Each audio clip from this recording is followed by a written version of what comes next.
কোন দিকে তাকিয়ে আছে দেখা যায় না। তো আমরা এখন সবাই যাচ্ছি মন্দিরে। বাবু তো কীভাবে হেলান দিয়ে শুয়ে আছে সেটা তোমরা দেখতেই পাচ্ছ। আর সবাই একসঙ্গে যাচ্ছি গাড়িতে করে। তো মন্দিরে মানে সবাই তো চন্দ্রেশ্বর যাচ্ছে ভক্ত হতে, আমরা তো যেতে পারি না, সেই কারণে বাবুকে নিয়ে পুজো দিতে যাচ্ছি। একটু সোনামায়েরও শরীর অসুস্থ অনেক দিন থেকে, তবে এখনও পুরোপুরি সুস্থ হয়নি। তো এখন কাকিমার বাড়ি তো সবাইকে তোমরা তো অর্ধেকেই বেশি জন মানুষ জেনেই গেছো। আর বলতে বলতে চলে গেলাম মন্দির প্রাঙ্গণে। এসে যা কিছু সমস্ত অল্প অল্প করে শেয়ার করেছি সেটা তোমরা সম্পূর্ণটা দেখতে থাকো এবং আশীর্বাদ দিও বাবু যেন আগামী দিনে অনেকটা সুস্থ হতে পারে।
যেহেতু বাবুকে নিয়ে গেছি সেই জন্য বাবুকে ছেড়ে কোথাও যেতে পারিনি। অল্প একটু যেখানে সেখানে বসে বসে যেটুকু তুলেছি সেটুকুই তোমাদের সঙ্গে শেয়ার করেছি।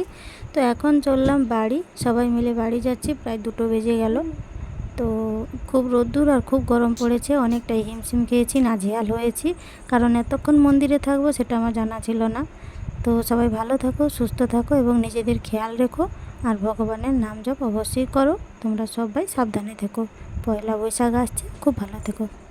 যেখানে যাই সবাই প্রশ্ন করে বাবু জন্ম থেকে এরকম কিনা, কেন এমন হয়েছে, তুমি ওখানে দেখাও এখানে দেখাও, কিন্তু তারা জানে না যে ছেলের ওজনে টাকা খরচ করেছি। সেটা কিন্তু কাউকে বোঝানো কোনো মতেই সম্ভব নয়। তবে যাই হোক, আর কতদিন এইভাবে বয়ে বেড়াবো সেটা কোনো নিজে এখনও জানি না। যা কিছু আছে সব কিছুই ভগবানের হাতে ছেড়ে দিয়েছি।